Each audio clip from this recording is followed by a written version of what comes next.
काय शिकणार आहोत? तर परीक्षेची तयारी कशी करायची, वेळेचं नियोजन कसं करायचं, विषयांची तयारी कशी करायची, ते थोडक्यात मी तुम्हाला एक प्लॅन देणार आहे.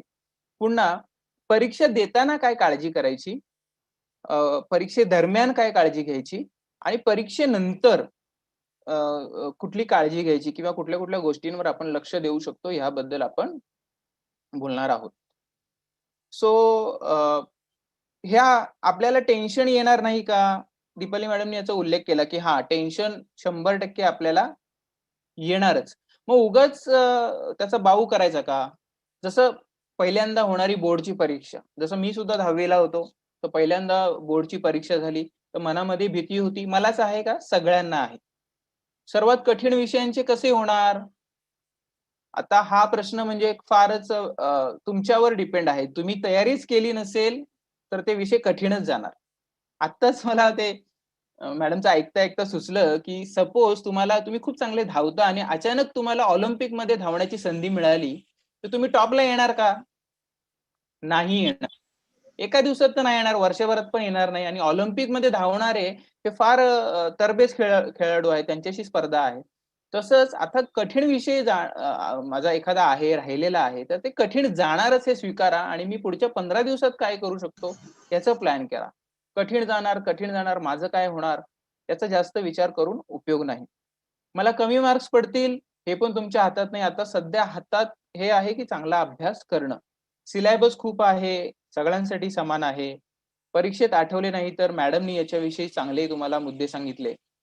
मग आपल्या मनामध्ये असे कुठले विचार येतात, जे आपलं लक्ष विचलित करतात? तर आपल्याला आपल्या मनामध्ये कुठल्या प्रकारचे विचार येतात याच्याबद्दल जर कळलं, तर आपल्याकडे 2 ताण असतात. मला असं वाटतं, की कोणीतरी उल्लेख केला बाणाचा आणि धनुष्याचा. तर काही ताण ना खूप जास्त ताणाचे विचार असतात किंवा जास्त त्रास देणारे विचार असतात. मग जसा बाणाला ती दोरी असते, धनुष्याला दोरी असते. तर ती दोरी जास्त ताणली तर बाण तुटून जाईल. म्हणजे ते विचार काही कामाचे नाही. आणि म्हणजे धनुष्य तुटून जाईल. पण जर ती दोरी फार हलकी बांधली मी, तर माझा बाण कुठे पोहोचणारच नाही. म्हणजे असे पण विचार काही कामाचे नाही. म्हणूनच आपल्याला पॉझिटिव्ह ताण हवा असेल, ताण आवश्यक आहे हां. ताण नसेल, तर उद्या तुम्ही बिछान्यातून उठणारच नाही अभ्यासाला. जसं मी सांगितलं माझ्या वेळी ताण असायचा, "अरे, मी नापास होईल, पेपरमध्ये वाईट-वाईट बातम्या आल्यात म्हणून मी अभ्यास करायचा." तर तो चांगला ताण आहे. मग त्याच्यासाठी कुठले विचार मी अ, अ, जास्त जोपासले पाहिजे आणि कुठल्या विचारांकडे मी दुर्लक्ष केलं पाहिजे, कमी महत्त्व दिलं पाहिजे, हे आपल्याला कळायला हवं. मग हे अशा पद्धतीचे विचार जसे बऱ्याच मुलांचे प्रश्न आले होते. मग पेपर सोपा काढतील की कठीण? मी काही समुपदेशकांना ऑनलाईन ऐकत होतो याचाच अभ्यास म्हणून. तर बऱ्याच मुलांचा पेपर सोपा काढतील की कठीण? आता हा विचार करून काय उपयोग आहे का? ज्यांना आता हे जे काही संस्था आहेत, स्टेट बोर्डाची जी काही शिक्षक आहेत जे पेपर काढतात, त्यांच्या हातात आहे. ते सोपा काढतील, कठीण काढतील हे माझ्या हातातच नाही. विनाकारण मी ह्या विचारांमध्ये स्वतःला बुडवतो आणि माझा वेळ वाया घालवतो. आणि मग माझ्या अभ्यासाला वेळ पुरत नाही, नाहीतर मी फक्त ते स्वप्नरंजन करतो, असं होईल, तसं होईल. बऱ्याच मुलांना एक सकारात्मक अशा पॉझिटिव्ह थिंकिंग करणारे बरीच मुलं आहेत हां. मग ती मुलं कशी म्हणतायत, "कोरोना काळात परीक्षा होतील ना?" म्हणजे जर अभ्यासच करायचा नाही आणि मग अपेक्षा ठेवायची, "हां, परीक्षा रद्द होतील रे, जाऊ दे." म्हणजे ढील देणारा विचार आहे हा. होतील, नाही होतील, पण उत्कृष्ट ऑप्शन माझ्याकडे काय आहे मुलांनो आता?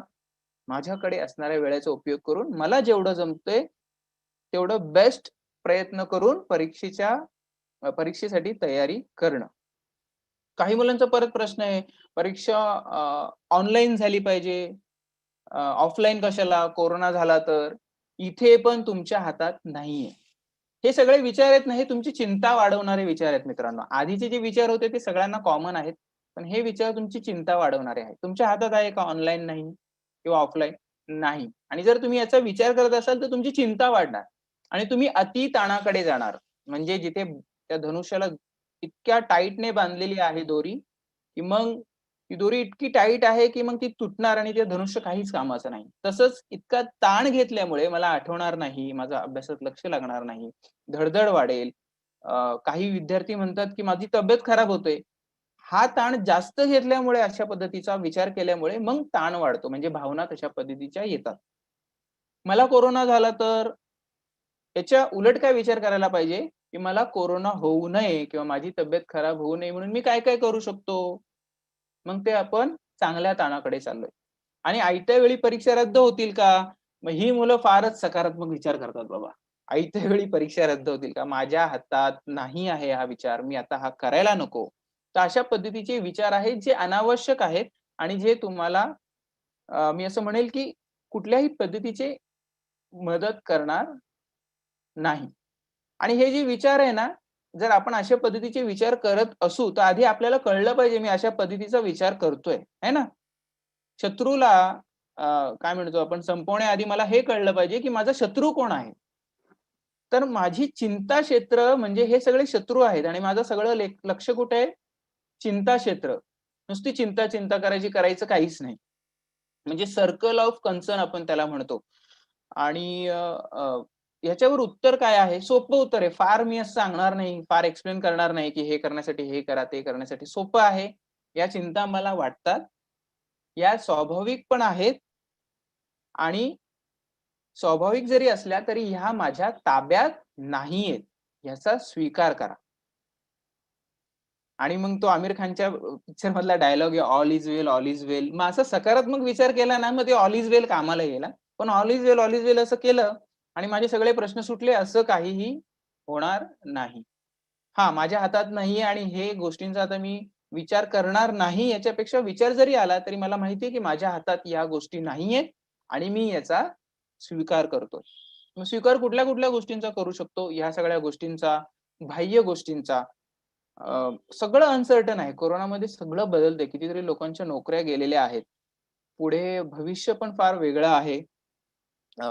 इतके बदल होत आहेत. तर ह्या सगळ्या गोष्टी अनसर्टन आहेत. त्या गोष्टींचा स्वीकार करणं आणि माझ्या हातामध्ये आत्ता जो क्षण आहे, त्या क्षणाचा, त्या वेळेचा सदुपयोग करणं आणि ज्या गोष्टींनी आनंद होतो त्या वाढवत नेणं आणि ज्या गोष्टींनी त्रास होतो त्या संपवणं नाही हां, त्या कमी करणं हा जास्त सकारात्मक विचार आहे.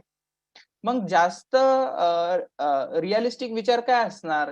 जास्त सकारात्मक विचार काय असणार? जो सध्याच्या परिस्थितीला अनुसरून. सकारात्मक म्हणजे जसं दीपाली मॅडमनी फार महत्त्वाचं सांगितलं. सकारात्मक म्हणजे "अरे, माझा अभ्यास मस्त झालेला आहे. खूप भारी मार्क्स पडणार. पेपर सोपाच जाणार आहे." हे सकारात्मक विचार नाही. सकारात्मक विचार म्हणजे माझ्या कृती क्षेत्रावर म्हणजे मला कृतीसाठी जे प्रेरित करतील अशा गोष्टींवर लक्ष देणं किंवा अशा विचारांची उजळणी करणं. उजळणी का महत्वाची आहे? कारण की हे ऑटोमॅटिक येणार नाही. म्हणून मला सतत या गोष्टींवर लक्ष द्यावं लागेल. तर माझा अभ्यास कधी चांगला होईल? ज्यावेळी माझ्या क्षमतेवर लक्ष देईल. मी कशात चांगला आहे, माझे कुठले विषय चांगले आहेत त्याच्यावर जास्त भर देईल. माझं टॅलेंट काय आहे? जसं मॅडमनी सांगितलं, की काही लोकांना लिहून जास्त कळतं, काही लोकांना ऐकून जास्त कळतं, काही लोकांना चित्र स्वरूपात जास्त कळतं. ती माझी क्षमता आहे आणि माझी अभ्यास करायची क्षमता आहे. तुमचा सकाळी चांगला अभ्यास होतो, दुपारी चांगला अभ्यास होतो, काहींचा रात्री चांगला अभ्यास होतो. याच्यावर मी लक्ष द्यायला हवं. माझा झालेला अभ्यास ही फार सकारात्मक गोष्ट आहे. मी तर म्हणेल काही विद्यार्थी असे असतील त्यांचा फक्त 10% अभ्यास झालेला असेल. तरी पण सकारात्मक गोष्टी आहे. आहे ना? बुडत्याला काडीचा आधार. फार सकारात्मक गोष्टी आहेत. माझ्या वेळेचा मी उपयोग कसा करू शकतो? ह्याचं मी नियोजन करू शकतो का? नक्कीच करू शकतो. त्याबद्दल मला जसं जमलेलं आहे तसं मी एक प्लॅन तुमच्यासाठी मांडलेला आहे. तो तुमच्यासाठी उत्कृष्ट पण असू शकतो, त्याच्यापेक्षा उत्तम पण असू शकतो. मला अडचणी येणार नाही का?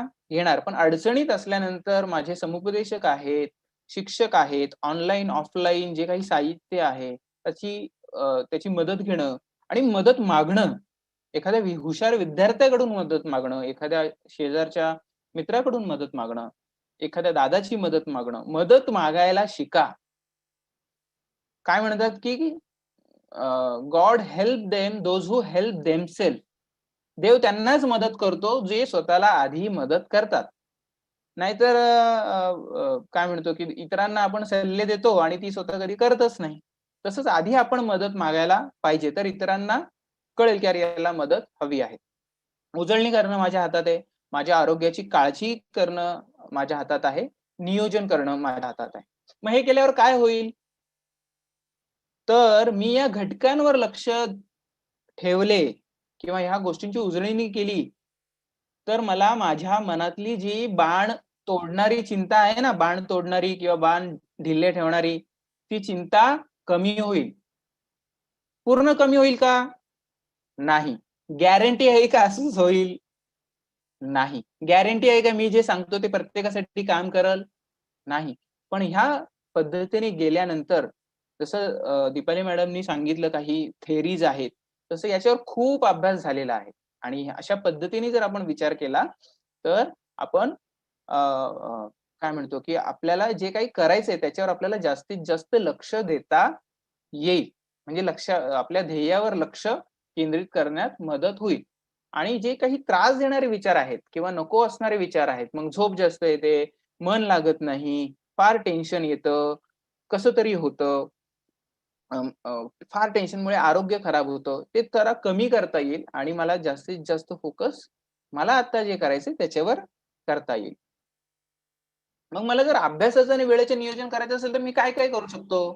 आता मी तुम्हाला ना 5 एक सेकंद देतो. पटकन पेन घ्या, पेपर घ्या, हे मुद्दे लिहून काढा. किंवा जर तुम्हाला आता वेळ नसेल, तर पटकन नंतर हा व्हिडिओ पुन्हा बघा आणि माझी अशी विनंती असेल सर्वांना, बघा प्लॅन केलेलं कधीही चांगलं. प्लॅनमुळे काय होतं, सगळं जग अनसर्टन आहे. पण प्लॅन केल्यामुळे ना आपल्या मनाला एक शाश्वती मिळते, की अरे एवढं जरी आहे, हे सर्टन आहे, हे घडण्यासारखं आहे. म्हणजे शाश्वती मिळाली, की मन तयार राहतं. त्याच्यासाठी नियोजन करणं फार महत्वाचं आहे. असं म्हणतात, की जर तुम्ही नियोजन करण्यासाठी अपयशी झालात, तर तुम्ही अपयशाचं नियोजन करताय असं म्हणतात. म्हणजे जर तुम्ही जो प्लॅनिंग करत नाही ना, तो फेल होण्याचं प्लॅनिंग करत असतो. आणि हे आम्हाला शाळेमध्ये कोणीही शिकवलं नाही दुर्दैवाने. शिकवायला हवं होतं. कारण की प्लॅनिंग करणं हे एका दिवसाचं काम नाही. आज तुम्ही करायला बसाल ना, तर जर तुम्ही महिनाभर कसंही प्लॅनिंग करा, पण ते करा आणि ते करण्याचा प्रयत्न करा. महिन्याभरानंतर तुमचं प्लॅनिंगचं स्किल आणखी वाढेल. 6 महिन्यांनी आणखी वाढेल. एक खूप चांगलं नियोजन तुम्ही करू शकाल आणि मग तुम्हाला वैयक्तिक आयुष्यामध्ये, व्यावसायिक आयुष्यामध्ये हे प्लॅनिंग करणं फार प्लॅनिंग करण्याचं कौशल्य फार उपयोगी पडेल. ज्याच्यामुळे तुमचं प्रगती होईल. आणि प्लॅनिंग केल्यामुळे काय होतं, त्याच्यामुळे मला कळेल, की माझ्याकडे किती दिवस आहेत, किती तास आहेत. बरं एवढे तास आहेत, तर मी त्याची वर्गवारी कशी करावी? माझ्याकडे माझे सोपे विषय कुठले आहेत? जसा अभ्यास झालेला आहे. मग मी त्यांना जरा कमी वेळ देईल किंवा परीक्षेच्या आधीच त्याची तयारी करेल किंवा माझ्याकडे जे कठीण विषय आहे, जे मला कठीण जातात, त्याच्यासाठी मी जास्त वेळ देईल. आणि एक चांगली गोष्ट तुम्ही करू शकता, की तुम्ही एक तक्ता बनवू शकता. म्हणजे एक चार्ट बनवू शकता. ज्या चार्टमध्ये तुम्ही विषय लिहा, जसं इतिहास आहे आणि इतिहासाचे ना चॅप्टर्स लिहून काढा नावाने थोडक्यात. विषय किंवा उभा किंवा आडवा तक्ता बनवा आणि चॅप्टर्स लिहून काढा. सगळे चॅप्टर 10 चॅप्टर असतील, 20 चॅप्टर असतील. असे सगळे विषय आणि सगळ्यांचे चॅप्टर एक मोठा मस्तपैकी कलरफुल तक्ता बनवा. त्याच्यामुळे काय होईल ना तुम्हाला अंदाज येईल, की अरे मला कुठल्या प्रकारची आणि किती मोठी मॅच खेळायची आहे आणि त्या मॅचसाठी किती मला तयारी करायची आहे, हे तुम्हाला अंदाज येईल. त्याच्यामध्ये तुम्ही थोडं मार्किंग पण करू शकता. जसे तुमच्या शिक्षकांनी तुम्हाला सांगितलं असेल, की "अरे, या धड्याला जास्त वेटेज आहे याचा अभ्यास चांगला कर." तर तुम्ही त्यांना रेडमध्ये मार्क करू शकता किंवा ग्रीनमध्ये मार्क करू शकता किंवा काहीतरी फुली, चौकट काहीही तुम्हाला जे वाटेल ते तुम्ही मार्क करू शकता. किंवा तुम्हाला असं वाटतं, की हे विषय ना कठीण आहे याच्यावर जास्त लक्ष दिलं पाहिजे. तर तुम्ही त्यांना सर्कल करा किंवा कुठलीतरी मार्किंग सिस्टम फॉलो करा. मग तुमच्या समोर अंदाज येईल, की अरे हां, एवढं सगळं पसारा आहे आणि जो मला आवरायचा आहे. म्हणजे आपण कपाट जर रिकामं असेल, तर कसं आपण मस्तपैकी नियोजन करतो. इथे आपल्या ताईचे कपडे, इथे बाबांचे कपडे, इथे आपला बिछाना राहायला पाहिजे. तसं जर केलं, तर तुम्हाला एक मदत होईल नियोजन करण्यासाठी. आणि मग तुम्हाला थोडा अंदाज येईल, की मला नेमकं काय करायचंय. नाहीतर खूप काही करायचं याच्यापेक्षा नेमकं काय करायचं हा अंदाज येण्यासाठी तुम्हाला तो तक्ता उपयोगी पडेल. तर हे एक तुम्हाला आज करण्यासाठी एक टू डू लिस्ट आहे. आणि 1 तास तरी नियोजन करण्यासाठी द्या पुढचं 15 दिवसाचं. मग तुम्हाला फार मजा येईल अभ्यास करायला असं मला वाटतं. सगळ्यांना मजा येईल का? नाही. काही शाश्वती आहे का? नाही. या जगामध्ये काही कुठलीच गोष्ट 100% काम करते असं नाहीये. पण आपण करायला हरकत नाही, करून बघूया, हा विचार आपण करूया. वेळेचं आणि अभ्यासाचं नियोजन करताना मी काय विचार करू शकतो? तर प्रत्येकाची व्यक्तिमत्व वेगवेगळं आहे, क्षमता वेगवेगळी आहे. तर मी हा विचार करू शकतो, की माझा चांगला अभ्यास कुठल्या वेळेत होतो? फार सकाळी होतो, रात्री होतो, दुपारी होतो. तर त्यानुसार मी माझ्या वेळेचं नियोजन करायला हवं. आणि कसं आहे, की ज्यावेळी माझ्याकडे जास्त शक्ती असते ना, त्यावेळीच मी कठीण काम करायला पाहिजे. हे साधं लॉजिक आहे. म्हणूनच हे टाईम स्लॉट मला शोधायची आहे. म्हणजे जर तुम्ही आता बसल्या-बसल्या 6 वाजल्यापासून ते रात्री 12 वाजल्यापर्यंत असं लिहून काढा. 6, 7, 8, 9, 10, 11, 12 असं सगळं. म्हणजे सकाळचे 12 आणि रात्रीचे पुन्हा 12 तास आणि तिथे मार्क करा, की ह्या दिवशी ह्या वेळेत माझा चांगला अभ्यास होतो. आणि तुम्हाला जरी कळत नसेल ना, की माझा अभ्यास कधी चांगला होतो, पण अंदाज तर लावू शकता तुम्ही, की हां, आता चांगला अभ्यास होतो. ती मार्क करा. आणि ज्यावेळी जास्त चांगला अभ्यास होतो, त्यावेळी असं म्हणतात, कठीण विषयांचा अभ्यास करायला घ्या. कारण की कठीण विषयाला जास्त मेंदूची ऊर्जा लागते आणि जिथे जास्त ऊर्जा लागते, तिथे आपल्याकडे जास्त क्षमता आहे. मग काहींना भाषा विषय जास्त कठीण जात असेल, काहींना गणित जात असेल, काहींना इतिहास जात असेल, तर तो टाईम ब्लॉक तुम्ही करू शकता. आता मी सांगतो तसंच करायचंय का नाही, पण हे काही ठोकताळे आहेत, नियम आहेत, जे तुम्ही प्लॅनिंग करताना वापरू शकता. आणि दुसरं माझी दिनचर्या कशी आहे, हे तुम्ही थोडंसं प्लॅनिंग म्हणजे हा थोडा होमवर्कचा भाग आहे. मी तुम्हाला बऱ्याच गोष्टी करायला लावतोय. रेडीमेड काही देत नाहीये. सो अशी कामे जी करावीच लागतात, ती लिहून काढा. मी सकाळी उठतो, ही गोष्ट करायची आहे, करायचीच आहे. मी रात्री झोपतो, ती गोष्ट मी करतोच. सकाळी उठल्यानंतर मी आधी फ्रेश व्हायला जातो, नाश्ता करतो. ती गोष्ट सगळ्या लिहून काढा. सकाळपासून ते रात्रीपर्यंत सगळ्या लिहून काढा. फार सोपं काम आहे. परीक्षा द्यायची आहे, परीक्षेची तयारी करायची त्याच्याही पेक्षा सोपं काम आहे. आणि मग अशी एक लिस्ट करा, की जी गोष्ट मी स्वतःहून करतो किंवा मला कराव्या लागतात, अशा गोष्टींची लिस्ट काढा. दिवसभरात कराव्या लागतात. मला फोन येतो, मला मित्र खेळायला बोलवतात, टीव्हीवर मस्त लिटल चॅम्प लागलेला आहे किंवा इंडियन आयडल लागलेला आहे. ते मी बघतो. Facebookवर वेळ घालवतो. ते सगळं लिहून काढा. म्हणजेच त्यातून तुम्हाला काही गोष्टी अशा सापडतील ज्याच्यामध्ये तुमचा वेळ वाया जातोय. खूप वेळ वाया जातो. मग तुम्हाला सगळ्यात जास्त वेळ किंवा सगळे शिक्षक, आपण सगळे प्रौढ, मी सुद्धा, अ, निंबाळकर मॅडम सुद्धा किंवा सगळेच आपल्याही सगळ्यांची अडचण आहे ना, की आपला मोबाईल, सोशल मीडिया फार आपला वेळ घालवतो. आणि जर तुम्ही तेवढा वेळ कमी केला ना, तर तुम्हाला खूप वेळ मिळेल आणि हे कधीपर्यंत करायचंय मित्रांनो? फक्त काय म्हणतो तुमची परीक्षा संपत नाही तोपर्यंत. त्यामुळे हे सगळं केल्यानंतर ना तुम्हाला आढळेल, "अरे माझा कितीतरी वेळ जातोय" आणि मी उगाचच रडत बसतो. मला अभ्यासाला वेळ नाही, मला अभ्यासाला वेळ नाही, मला अभ्यासाला फोन खरं तर आपण चांगल्या पद्धतीने वापरला तर तो आपला मित्र आहे. चांगल्या पद्धतीने नाही वापरला, तो मित्रांपेक्षा 10 पटीने वाईट शत्रू आहे असं आपण म्हणूया. सो ते एक आपण ठरवायला हवं, की या वेळी मी नाही करणार आणि तेवढं करून बघा. पुढच्या 1च महिना करायचंय, त्याच्यानंतर तुम्ही काहीही करा. मस्त तुम्ही गावी जाल, मजा कराल, वाचन कराल, खेळाल, नवीन विषय शिकाल. पण ह्या वेळेपर्यंत तुम्हाला हे पाळायचं आहे. मग जर साधारण आपल्याला जर वेळेचं नियोजन करायचंय, तर मला वेळ कुठे-कुठे मिळू शकतो?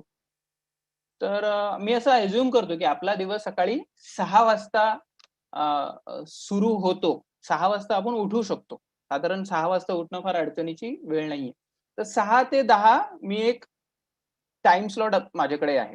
त्या वेळेमध्ये मला 3 ते 4 तास मिळू शकतात. याच्यामध्ये मी आता वेळ आधी जाईल कुठे, तर फ्रेश होणं, हलका नाश्ता करणं, चहा किंवा दूध घेणं, तुम्हाला व्यायामाची सवय असेल तर व्यायाम करणं किंवा थोडा शरीराची हालचाल करणं, ज्याच्यामुळे तुमचा मेंदू तरतरीत होईल. आणि मग इत्यादी सगळं केल्यानंतर तुम्ही तुमचा सगळ्यात कठीण विषय अभ्यासाला सुरुवात करू शकता. म्हणजे हा वेळेमध्ये तुम्ही साधारण सलग 1 तास, दीड तास किंवा 40-50 मिनिटाच्या स्लॉटमध्ये अभ्यास करू शकता. मध्ये-मध्ये ब्रेक घ्यायचा आहे असं म्हणत नाहीये तुम्हाला 3 किंवा 4 तासच अभ्यास करायचा आहे. किंवा तुमच्या कठीण विषयाची तुम्ही उजळणीने सुरुवात करू शकता. उजळणी करणं माझ्या अ, अ, अनुभवाने हे सोपं काम असतं अभ्यासाला सुरुवात म्हणजे नवीन विषय शिकण्यापेक्षा. सो तुम्ही उजळणीने सुरुवात करू शकता. नंतर तुम्हाला साधारण 11:30 ते 2चा टायमिंग मिळेल. 10 ते 11:30 मध्ये तुम्ही आराम करा, थोडं खा. त्याच्यामध्ये तुम्ही उजळणी करू शकता. पण मी असं म्हणेल काहीच करू नका. अ, अ, तुमचा नाश्ता राहिला असेल तर तुम्ही नाश्ता करा. आणि नंतर 11:30 ते 2 मध्ये साधारण ही तुमची ना परीक्षेची वेळ असणार आहे. याच्यामुळे तुम्ही बसण्याची सवय ठेवली आणि अभ्यासाची सवय ठेवली, तर तुम्हाला परीक्षेसाठी जी मानसिकता आहे ना, ती सुद्धा तयार करण्यासाठी तुम्हाला मदत मिळेल. मग अशा वेळी आपण जरा मध्यम, फार कठीण नसणारे विषय यांचा अभ्यास करू शकतो. किंवा जसं पुढच्या प्लॅनमध्ये येणार आहे, की दर दिवसाआड तुम्हाला भूमिती आणि बीजगणितच्या गणिताची म्हणजे गणितीय विषयाची उजळणी करायची आहे. तर तुम्ही त्याची उजळणी करू शकता. मग पुन्हा 2 ते 3:30 हा ब्रेक होईल. तिथे तुम्ही जेवण करा, आराम करा, झोप करा किंवा झोपता-झोपता तुम्ही नुसतं उजळणी करा कुठल्याही 10-15 मिनिटं एखाद्या विषयाची, तर तुम्ही ते करू शकता. हा तुमच्याकडे पर्याय आहे. तुम्हाला करायचंच आहे तसं नाही. साधारण 4:30 ते 5 म्हणजे 4 ते 5 पुन्हा तुम्ही 1 तास अभ्यासाला द्या. इथे सोपे विषय, धडे किंवा गणिताची प्रॅक्टिस असा वेळ ठेवू शकता. मग 5 ते 7 याचं तुम्ही स्क्रीनशॉट काढून घ्या सगळ्या मुलांना मी सांगेन किंवा लिहून घ्या पटकन असं तुम्हाला जर वाटलं तर किंवा नंतर तुम्ही व्हिडिओकडे येऊन पाहू शकता. तर तुम्ही इथे खेळ किंवा आराम करू शकता किंवा इतर काही गोष्टी फॉलो करू शकता किंवा मनोरंजनाच्या गोष्टी. 2 तास तुम्हाला मस्त दिवसातून ब्रेक मिळतोय. सकाळी पण 2 तास मिळाला होता. त्याच्यानंतर संध्याकाळी 7 ते 9 मध्ये तुम्ही पुन्हा गणित, वाचन, जे सोपे विषय आहेत, जे तुम्हाला सहज जमतात, ते तुम्ही करण्याचा प्रयत्न करू शकता. बरं ह्या टाईम स्लॉटमध्ये तुम्हाला काय काय टाकायचं हे तुमच्यावर आहे हां.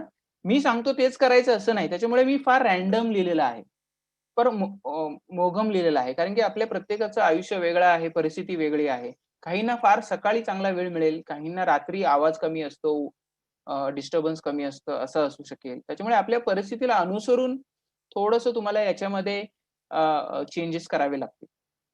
मग 9 पर्यंत समजा मी 2 तास अभ्यास केला. आता 2 तास म्हणतो त्यावेळी आपण सलग 2 तास अभ्यास करत नाही. 30-30 मिनिटाचा अभ्यास केला, त्याच्यामध्ये 20 मिनिटाचा ब्रेक केला. साधारण 120-100 मिनिटं आपण अभ्यास केला असं गृहीत धरू. नंतर 9 ते 10 मध्ये तुम्ही जेवण करा. अर्धा तास जेवणाला जाईल तुमचा. मग फेरफटका, आराम, मनोरंजन तुम्ही करा. बाहेर फिरून या. जेवल्यानंतर तुम्ही बाहेर अ, अ, फिरावं असं मी म्हणेल आणि नेहमी रात्री खास करून हलकं जेवण करा. कारण की तुमचा दुसऱ्या दिवसाचा मूड तुम्ही आत्ता काय खाता याच्यावर बऱ्यापैकी अवलंबून असतो. आणि त्याच्यानंतर संध्याकाळी 11 ते 10 ते 11 मी असं म्हणेल की तुम्ही 11 वाजता झोपता या काळामध्ये. मग तुम्ही उजळणी करू शकता. माझा दिवस कसा गेला? एखाद्या कठीण विषयाची उजळणी करा. सोप्या नाही. कारण की जसं मॅडम म्हणाल्या, तसं झोपेच्या आधी केलेला अभ्यास जास्त वेळ लक्षात राहतो. तर ती स्मरणशक्तीचा उपयोग करण्यासाठी तुम्ही कठीण विषयाची उजळणी करा. दिवसभराचा माझा म्हणजे दिवस कसा गेला याचा आढावा घ्या आणि पुढील दिवसाचं नियोजन. आता हे फार महत्वाचं आहे. मी एवढं सगळं सांगतोय, पण दर दिवशी रात्री बसून तुम्हाला पुढच्या दिवसाचं नियोजन करायचंच आहे. त्याशिवाय ह्या गोष्टी काम करणार नाही. ते नियोजन तुमच्या पद्धतीने कच्चं करा, पक्कं करा, फार परफेक्ट करा, नॉन परफेक्ट करा, कसंही करा. करणं महत्वाचं आणि सवय लागणं महत्वाचं आहे. मग एवढं केल्यानंतर मला किती वेळ मिळतो? तर मी असं गणित केलं की साधारण 9 तासाच्या आसपास मला वेळ मिळतो. आणि या 9 तासापैकी मी असं म्हणेल तुम्ही 6 तास, 4 तास जरी काढू शकलात अभ्यासासाठी किंवा प्रत्येकाची क्षमता वेगवेगळी आहे. पहिल्याच वेळी 9च्या 9 तास अभ्यास होईल का? नाही. मग त्याच्यापैकी तुम्हाला काहींना 6 तास जमेल, काहींचे 4 तास होतील. तर ही फार मोठी काय म्हणतो एक तुमच्यासाठी असू शकेल. फार मोठी गोष्ट तुमच्यासाठी असू शकेल, की तुम्ही फोकस पद्धतीने अभ्यास करताय आणि हीच सवय मित्रांनो तुम्हाला भविष्यामध्ये उपयोगी पडणार आहे. कारण की कठीण विषयाचा, कठीण प्रोजेक्टवर अभ्यास करण्यासाठी तासंतास 2, 3, 4, 5 तास तुम्हाला द्यावे लागतात.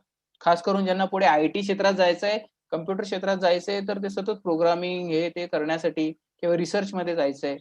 त्यांच्यासाठी तर असा कॉन्स्टंट वेळ देणं फार महत्वाचं आहे. मोठा वेळ देणं. 10-15 मिनिटाचा वेळेचा काहीही उपयोग नाही. 20 तास non distraction, no distraction, no mobile, no TV, मित्र-मैत्रीण कोणीच नाही. फक्त तुम्ही.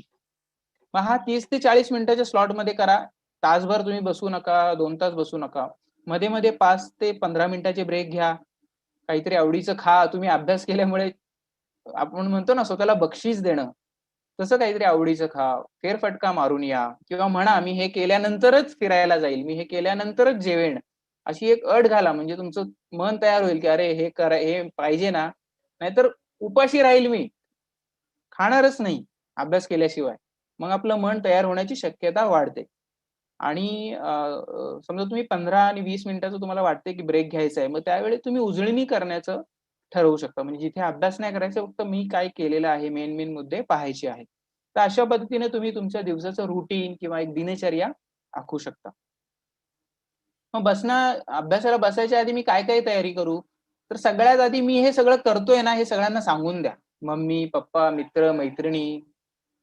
आईला कळलं ना, तर ती थोडी तयारी करेल तुमच्यासाठी. "अरे, या बाळाला मला 6 वाजता उठायचंय हां, तर मी 6 वाजता याला उठवेल. त्याच्यासाठी चहा करून ठेवेल. त्याला काम सांगणार नाही. या वेळी हे तो करणार आहे, तर यावेळी मी त्याला डिस्टर्ब करणार नाही." त्याच्याकडे फोन द्यायचा नाहीये. मग ती फोन मम्मीच कपाटात लपवून ठेवेल, तुम्ही जर करणार नसाल तरी. तर मित्रांना सांगा, मित्रमंडळींना सांगा, आई-वडिलांना सांगा. मित्रांना सांगितल्यामुळे एक फायदा होईल, की तुमचे जे मित्र तुम्हाला बोलवतील, फोन करतील, खेळायला बोलवतील किंवा त्याच्यामुळे तुमचा टाईमपास होत असेल, तिथे डिस्टर्बन्स होण्याची शक्यता कमी होती. लक्ष विचलित करणाऱ्या गोष्टींना संपवा. फक्त हवे तेवढे साहित्य समोर ठेवा. अभ्यास करताना तुमचं जे वातावरण फार महत्वाचं आहे हां. तुम्हाला जे करायचंय ना तेवढंच घेऊन बसा. मला 2 तास गणिताचा अभ्यास करायचा आहे. मग गणितच घेऊन बसा. गणितामध्ये पण भूमितीच घेऊन बसा. बीजगणित तर घेऊच नका तिथे. तेवढंच घ्यायचंय जेवढं मला गरजेचं आहे. बाकीचं कपाटात ठेवून द्या. बाजूला ठेवा जिथे दिसणारच नाही, अशा ठिकाणी. जे जे दिसतं ना, त्याने फार आपण प्रभावित होतो. जेवढं पाहिजे तेवढंच. मोबाईल तर पाहिजेच नाही. टीव्ही तर बंदच पाहिजे. बाहेरून आवाज येत असेल तर दार पण लावून घ्या. पण 2 तास, 1 तास जे ठरवलंय तेवढं ठरवलंय तर करा. कारण की जे आपण ठरवल्यावर करतो ना त्याच्यामुळे खऱ्या अ, अ, अ, अर्थाने आपला आत्मविश्वास वाढतो. हे सांगितलंय टीव्ही आणि मोबाईल बंद ठेवा. काही मुलांचा प्रश्न असा होतो, की मला झोप जास्त येते. तर अशा वेळी तुम्ही कमी प्रकाशाच्या ठिकाणी असाल, प्रकाश कमी असेल तर झोप येण्याची शक्यता किंवा थोडं डल वाटण्याची शक्यता जास्त असते. तर प्रकाश जिथं जास्त असेल अशा ठिकाणी बसा किंवा रात्री लाईट लावा. लाईट लावूनच अभ्यास करा. अंधारात फक्त छोटासा उजेड येतोय, हलकासा उजेड येतोय असं करू नका. आणि तुम्ही ठरवा, की मी समजा आता मी एखाद्या झोपडपट्टीत राहत असेल, तर नक्कीच माझ्या आजूबाजूला फार आवाज येतो सकाळपासून. तर म्हणून मी कठीण विषयांचा अभ्यास रात्री करतो किंवा पहाटे करतो असं तुम्ही प्लॅनिंग करू शकता. अभ्यासाच्या वेळेचे रिमाइंडर लावा, की बाबा मी ह्या-ह्या वेळी बसणार आहे. तर तो तक्ता तुम्ही भिंतीला चिटकवून ठेवा आणि मोबाईलचा चांगल्या गोष्टीसाठी वापर करा. हां, याला ह्या वेळेला उठायचंय. 6 वाजता बेल वाजली, उठा. 11:30 ला बसायचंय मला 1.5 तास अभ्यासाला, तो रिमाइंडर लावा. हे मोबाईलचा वापर आपण कॅलेंडरमध्ये याचा वापर करू शकतो. तो कसा करायचा नाही कळलं तर Googleवर जाऊन शोधा थोडं. तुम्हाला कळेल की कसं करायचं किंवा कोणीही तुम्हाला मदत करू शकेल. हे तुम्हाला सांगितलेलं आहे प्रत्येक दिवसाचं पुढच्या म्हणजे प्रत्येक दिवशी पुढच्या दिवसाचं नियोजन करणं फार महत्वाचं आहे. आपण कितीही मोठं प्लॅनिंग केलं ना, पण प्रत्येक दिवशी आपल्याला काही ना काही नियोजन करायचं आहे. आणि माझा जो गेलेला दिवस आहे त्याच्यामध्ये काही गोष्टी मनासारख्या झाल्या नसतील, काही झाल्या, तर झाल्या त्याच्याबद्दल स्वतःला शाबासकी द्या आणि ज्या नाही झाल्या त्या मी कशा कमी करणार याच्यासाठी काय करू शकतो त्याचं नियोजन करा, प्रयत्न करा. तो तक्ता तुम्हाला बनवून घ्यायचा आहे, तो डोळ्यासमोर ठेवा आणि अभ्यासाचं वेळापत्रक तुम्हाला आणि घरच्यांना सगळ्यांना दिसेल अशा ठिकाणी लावून ठेवा. इतरांना सांगा, मी हे फॉलो करणार आहे. इतरांना ज्यावेळी आपण सांगतो, त्यावेळी आपण जास्त चांगल्या पद्धतीने करतो. कारण की आपल्याला असं वाटतं, जर मी फेल झालो, तर लोकं काय म्हणतील? हे प्रेशर फार जास्त असतं. आपल्या आतल्या आपल्या आतली जी मोटिव्हेशन असते, याच्यापेक्षा लोकं काय म्हणतील? ह्याने आपल्याला जास्त त्रास होतो. म्हणून हे करा. पुढे जाऊया. मग विषयांची तयारी कसं करूया? आता माझ्याकडे हे वेळापत्रक जे आहे, त्याच्यामध्ये माझे एक वरिष्ठ शिक्षक आहेत माझ्या ओळखीचे, तर त्यांनी विद्यार्थ्यांसाठी असं एक वेळापत्रक बनवलेलं. आता तुम्ही काय करू शकता, तर अशा पद्धतीने तुमच्या अभ्यासाचं प्लॅनिंग करू शकता. तुमचा मराठीचा पेपर 29/4 ला आहे. जानेवारी, फेब्रुवारी, मार्च, एप्रिल बरोबर. एप्रिलला आहे. तर मराठीच्या एक दिवस आधी तुम्हाला 28 तारखेला अभ्यासाचा वेळ मिळतो आणि आज हे सेशन झाल्यानंतर 12-13 तारखेला तुम्ही मराठीचा अभ्यास 2 दिवस पूर्ण करा. त्याच्यामध्ये मला वाटतं ते एक पॅराग्राफ आलेला असतो, त्याच्यावर उत्तरं लिहायची असतात. त्याची जरा प्रॅक्टिस करा. मार्क्स कुठल्या सेक्शनला जास्त असतो. तर असं तुम्ही एक नियोजन करू शकता मराठीसाठी. तुम्हाला असं वाटतं मराठीसाठी 2च दिवस पुरेसे आहेत. आजचा 1 दिवस आणि परीक्षेच्या आधीचा दिवस. मग तुमचा 1 दिवस तुम्ही कठीण विषयासाठी काढून ठेवू शकता. आता हिंदी आहे. हिंदीसाठी तुम्हाला आधीचे 4 दिवस मिळतायत. 4 दिवस हिंदीच्या पेपरच्या आधी. मग तुम्ही याचा अभ्यास एकतर 27 तारखेला करा किंवा तुम्हाला असं वाटतं, की माझं हिंदी बऱ्यापैकी चांगलं आहे. तर त्या 4 दिवसामध्येच तुम्ही हिंदीच्या अभ्यासाला वेळ द्या. किंवा 4 दिवसामध्ये आता मी हे येलो का केलेलं आहे? येलो याच्यासाठी केलेलं आहे, की याच्यामध्ये तुम्ही वेळ काढू शकता जर तुम्हाला असं वाटतंय. कारण की जे लँग्वेजचे विषय असतात ते बऱ्यापैकी स्कोर म्हणजे फार तेवढे कठीण नसतात, जेवढं गणित आणि विज्ञान आहे. तर ह्या 4 दिवसामधले तुम्ही एखादा दुसरा दिवस कठीण विषयांसाठी काढू शकता. म्हणून हे येलो मार्क केलेलं आहे. इंग्लिशला तुम्हाला 2 दिवस 2D लिहिलंय 6 तारखेला आहे. तुम्हाला 2 दिवस मिळतायत. 4 तारखेपासून 6 2 दिवस 2 दिवसापेक्षा कमी आहे. पण मी धरून चालतोय 2 दिवस मिळतायत. तर त्याचा अभ्यास तुम्ही 14 तारखेला करा आणि 26 तारखेला करा. 26 ला का सांगतोय? कारण की अभ्यासाचा आणि त्या अभ्यासाचा वेळ थोडासा जवळ आहे गॅप. म्हणून पुढची डेट दिलेली आहे. गणित आणि जॉमेट्री हे तुम्हाला दर दिवसाआड याची प्रॅक्टिस करायची आहे. दर दिवशी. मी असं म्हणेल की दररोज 1 ते 1.5 तास गणितासाठी काढा. जिथे बऱ्याच मुलांचे मार्क जातात. खास करून काही शिक्षकांनी किंवा तुम्हाला तुमच्या क्लासमधून किंवा कोणीही सांगितलं असेल की ह्या उदाहरणांना जास्त मार्क्स मिळतात. हे येणारच आहे. त्यांची जास्त प्रॅक्टिस करा. आणि यांच्यासाठी तुम्हाला 2 दिवस मिळतोय. अल्जेब्रासाठी 2 दिवस मिळतायत. जिओमेट्रीसाठी 2 दिवस आधी मिळतात अभ्यासासाठी. तर ते त्या 2 दिवसामध्ये तुम्ही आणखी जास्त वेग वाढवू शकता. पण गणित हे असा विषय आहे ज्याच्यासाठी प्रॅक्टिस फार महत्त्वाची आहे आणि जी दररोज झाली पाहिजे. म्हणून इथं लिहिलंय की अल्टरनेट प्रॅक्टिस. सायन्स 1, सायन्स 2 तर सायन्स 1 चा अभ्यास तुम्ही 24 आणि 25 तारखेला करा. 2 दिवस तिथे मिळतात आणि 2 दिवस तुम्हाला 12 तारखेच्या आधी मिळतात. म्हणजे 4 दिवस मिळाले तुम्हाला सायन्स 1 साठी. सायन्स 2चं सुद्धा तसंच आहे 22-23 तारखेला करा. म्हणजे या महिन्याचं म्हणतोय हां मी 22-23 पुढच्या महिन्याचं नाहीये हे. या महिन्याचं आहे. आणि तुम्हाला सायन्स 2 साठी 3 दिवस मिळतायत. तर एकूणच 5 दिवस तुम्हाला अभ्यासासाठी मिळतायत. हे सगळं आपण नियोजन करण्यासाठी आणि माझ्याकडे किती वेळ आहे, त्या दृष्टीने बोलतोय. इतिहासासाठी तुम्हाला 2 दिवस मिळतायत परीक्षेच्या आधी आणि 19, 20, 21 हे 3 दिवस तुम्हाला मिळतायत. मग इतिहास, नागरिकशास्त्र जे काही आहे, त्याच्यासाठी तुम्ही 5 दिवस देऊ शकता. म्हणजे हे स्कोरिंगचे विषय आहेत. तुलनेने गणित आणि विज्ञानापेक्षा मेजॉरिटी ऑफ स्टुडंटला ते कठीण जातं म्हणून. आणि जिथे वाचून तुम्ही बरंच समजून घेऊ शकता. आता सेल्फ स्टडी विषयी सर बोलले, तर ती सेल्फ स्टडीचा वापर तुम्ही इथे करू शकता. वाचन करणं फार महत्वाचं आहे मित्रांनो. नुसतं हेच नाही, तर पुढील आयुष्यामध्ये सुद्धा. तर ही सवय तुम्हाला इथून लागू शकते. हे नियोजन करून, प्लॅन करून. भूगोलासाठी तुम्हाला 2 दिवस मिळतायत. तुलनेने सोपा विषय आहे, पण त्यातही बघा की कुठल्या चॅप्टर्सला जास्त वेटेज आहे. त्याचा अंदाज तुम्हाला तुम्ही जो चार्ट लावलेला आहे, तिथं मार्किंग कलर केलेला आहे त्याच्यावरून येईल आणि मग तुम्ही तसं जास्त अभ्यास तुम्ही जास्त मार्क्स मिळणाऱ्या चॅप्टरचा आधी करून घेऊ शकता आणि राहिलेल्या 2 दिवसामध्ये जे परीक्षेच्या आधी मिळतात तिथे उजळणी करू शकता. संस्कृत जर तुम्ही घेतला असेल, त्याचा जर तुम्हाला वाटतंय की संस्कृत स्कोरिंग विषय आहे, पण माझा तेवढा अभ्यास चांगला नाहीये, तर 15-16 ला अभ्यास करा आणि संस्कृतसाठी काही दिवसच त्यांनी दिलेला नाहीये.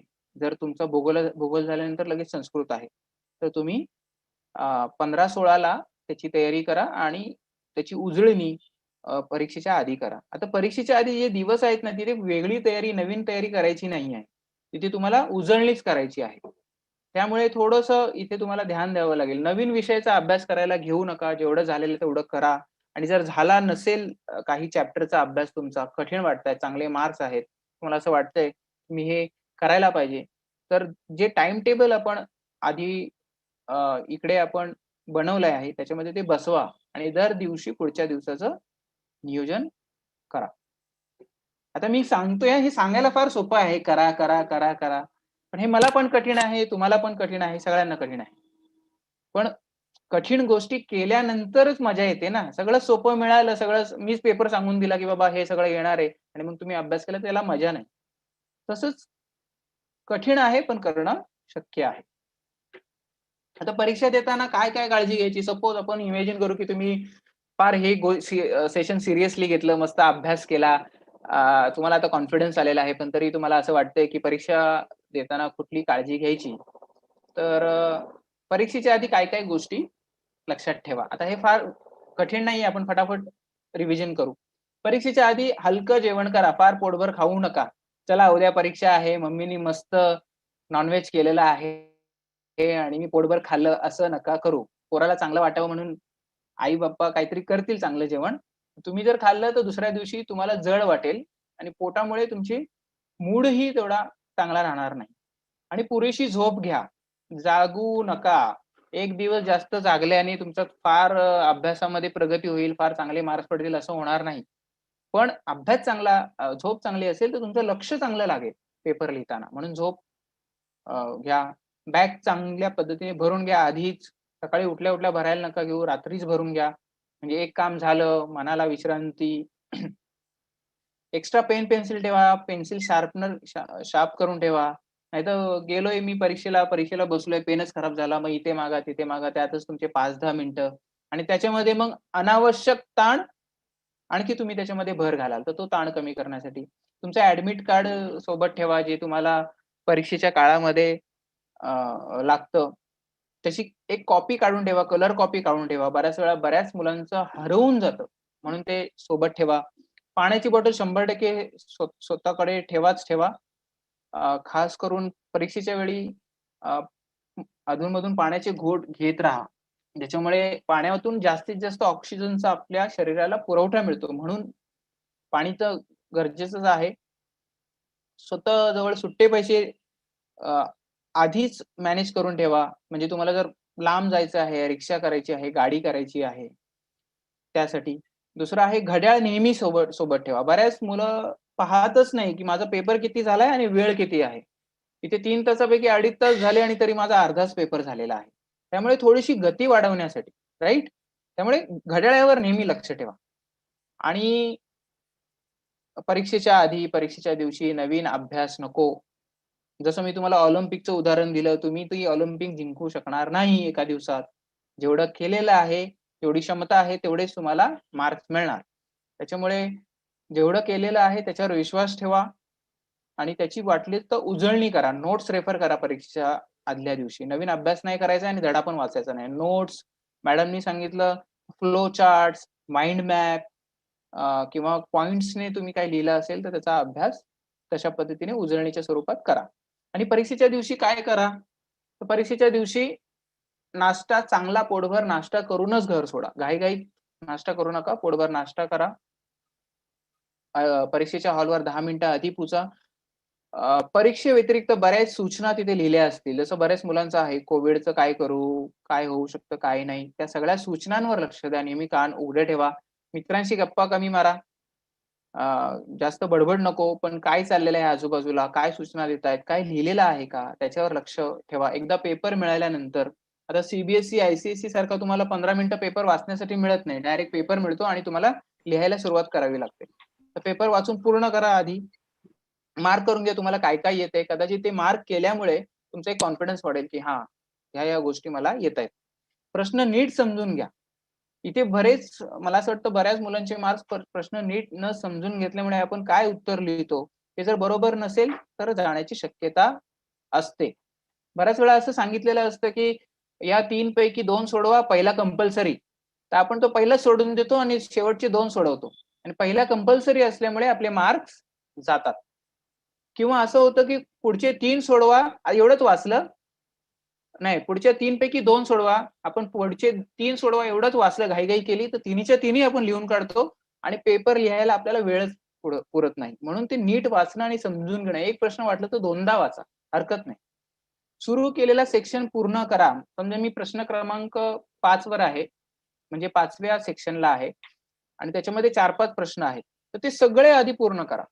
असं नका करू की 2 सोडले आणि नंतर करेल. त्याच्यामुळे काय होईल की ते सेक्शन अर्धवट सोडल्यामुळे पुन्हा तो प्रश्न दुसऱ्या ठिकाणी लिहिला, तर जो पेपर चेक करणारे तुमचे शिक्षक आहेत, ते चिडतील. ते म्हणतील ह्या मुलाने काय गोंधळ घातलेला आहे. त्याच्यामुळे त्यांना कळणार नाही, की बाबा ह्यानी नेमकं काय लिहिलेलं आहे, कुठच्या प्रश्नाचं उत्तर कुठे लिहिलेलं आहे. वाटलं तर तुम्हाला असं वाटतंय, की मी 5 क्रमांकाचा प्रश्न लिहत होतो, तर त्याच्यामध्ये इतर उपप्रश्न होते आणि मला त्यातले 2 प्रश्न येत नाहीये, तर त्याच्यासाठी 2 पानं सोडून द्या आणि मग पुढे जा.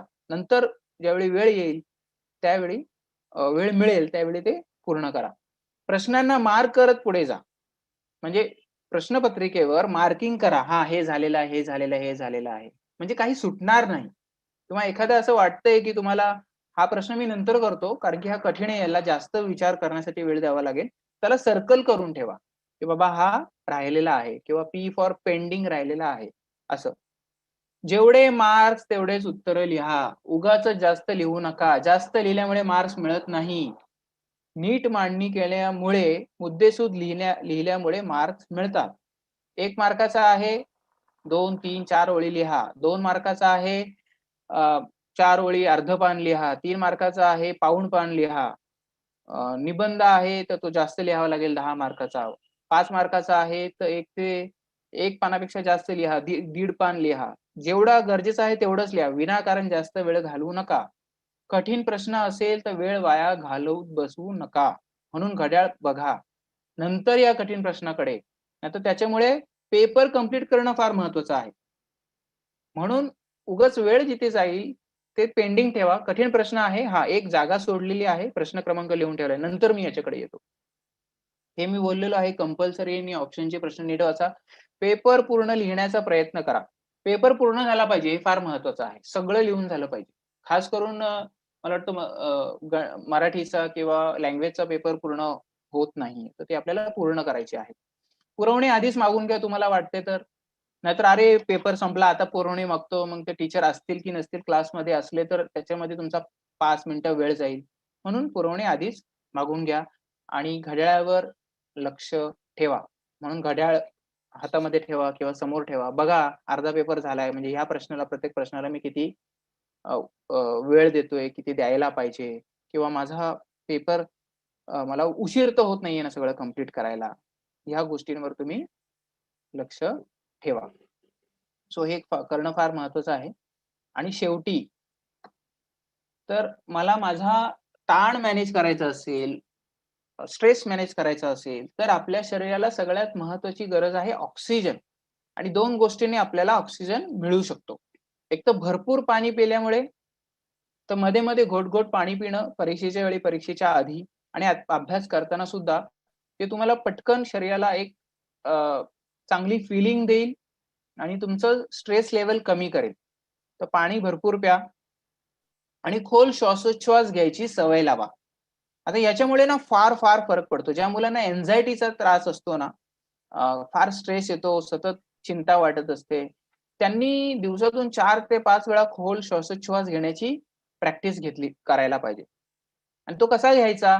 तर आधी श्वास सोडायचा बाहेर आणि आपण 1 ते 4 म्हणू. 1, 2, 3, 4. 4 पर्यंत तो घ्यायचा हळू-हळू घ्यायचा.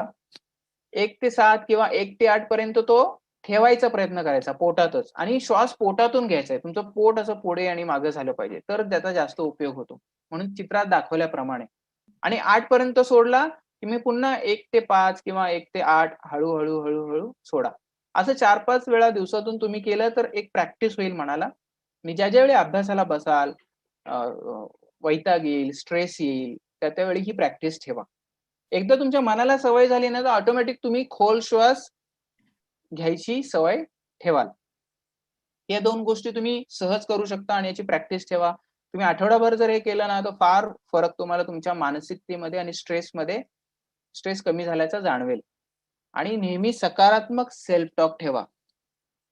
दीपाली मॅडमनी जसं सांगितलं, की सकारात्मक म्हणजे फारच अ, अ, अ, परिस्थितीला पूर्णतः सोडून नाही किंवा अनरिअलिस्टिक नाही, तर रिअलिस्टिक सेल्फ टॉक करायला हवा. मी याच्यामध्ये कसं करायला हवं, सुरुवातीला मी जे बाणचं उदाहरण दिलं, की असे जर विचार आले तर मी फार नो टेन्शनच्या लेव्हलला आहे. नो टेन्शन म्हणजे अजिबातच मी स्ट्रेस घेत नाहीये, तर तुमचं काम होणार नाही. मग असे विचार येतात का? चला रे, कोरोना आहे, पेपर सोप्पा काढणार आहे. कशाला टेन्शन घ्यायचं? असे विचार आले तर तुम्ही अभ्यासामध्ये सीरियस होणार नाही. काही म्हणतील की "अरे पास करतील." सगळ्या मुलांना पास करतील. कशाला टेन्शन घ्यायचं? आणि होईल की. पास करणारच आहे, तर मग कशाला अभ्यास करायचा? काहींना फार आत्मविश्वास असेल. माझा अभ्यास झालाय. वर्षभर मी भरपूर वाचलंय, व्हिडिओ ऐकलेले, माझा अभ्यास झालाय. पण एकदाही त्याने टेस्ट करून बघितलं नाही.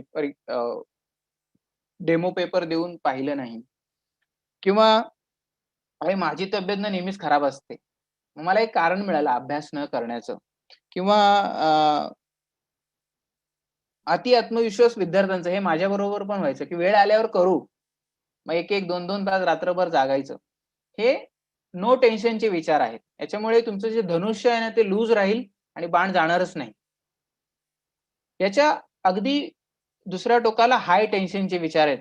जसं मी आधी सुरुवातीला सांगितलं, माझा अभ्यास नाही झाला तर, नापास झालो तर, पेपर कठीणच काढला तर,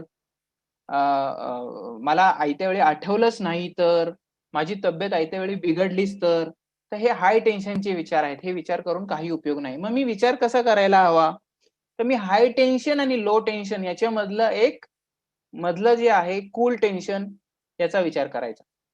म्हणजे जर मनामध्ये विचार आला, की "अरे, अभ्यास झालेला आहे." तर नाही, नाही, नाही. याच्यामुळे अभ्यासावर लक्ष लागणार नाही. काय बघूया राहिलेलं आहे, कुठले विषय कच्चे आहेत, त्याच्यासाठी वेळ देऊया. ठीक आहे, अभ्यास झालाय, काही विषयांचा झालाय, काही चॅप्टरचा झालाय, याच्यावर लक्ष देऊया, ज्यांचा झालेला नाही आहे. किंवा "अरे, माझा मूडच नाहीये." तर स्वतःवरला त्यावेळीच म्हणायचं, "असं नाही चालणार मूड ठेवून. 1 तास बसणार होता ना तू, अर्धा तासच बसू. पण चांगल्या पद्धतीने अभ्यास करू." सतत आपल्याला कूल टेन्शनकडे येण्यासाठी सकारात्मक अ, काय म्हणतो आपण आत्मसंवाद, सेल्फ टॉक करावा लागेल. आणि सकारात्मक सेल्फ टॉक केल्यामुळे काय होईल, की मी ट्रॅकवर येईल आणि मला कृतीवर लक्ष देता येईल. मी नियोजन करू शकतो. सुरुवातीचे स्लाईड तुम्हाला आठवत असतील, ते तुम्हाला मी नियोजन करू शकतो. हातातल्या वेळेचा उपयोग करू शकतो. मदत मागू शकतो. 2 तास नाही, पण अर्धा तास बसू शकतो. मी दिवसभराचं प्लॅनिंग करू शकतो. ज्या माझ्या हातात नाहीयेत गोष्टी, त्यांचा विचार मी दूर सारू शकतो. तर अशा पद्धतीने ह्या गोष्टींचा विचार जर तुम्ही मित्रांनो केला आणि प्लॅनिंग केलं, तर नक्कीच तुम्हाला अभ्यास आतापेक्षा चांगल्या पद्धतीने करता येईल आणि तुम्हाला चांगले मार्क्स पडण्याची शक्यता वाढेल. गॅरंटी नाही. सो सेशन आपलं इथेच संपलेलं आहे. खूप-खूप पुन्हा सगळ्यांचे धन्यवाद. मुलांना फार ऐकायची सवय नसते, पण मला असं वाटतं बरंच त्यांनी एकसुरी पद्धतीने आमचं ऐकून घेतलं. तुम्हाला फायदा झाला असेल. पुन्हा आसमान फाउंडेशन, युनिसेफ आणि एस-सी-आर-टीची जी टीम आहे, काउन्सिलर आहे, शिक्षक आहेत, त्या सगळ्यांचे खूप-खूप धन्यवाद.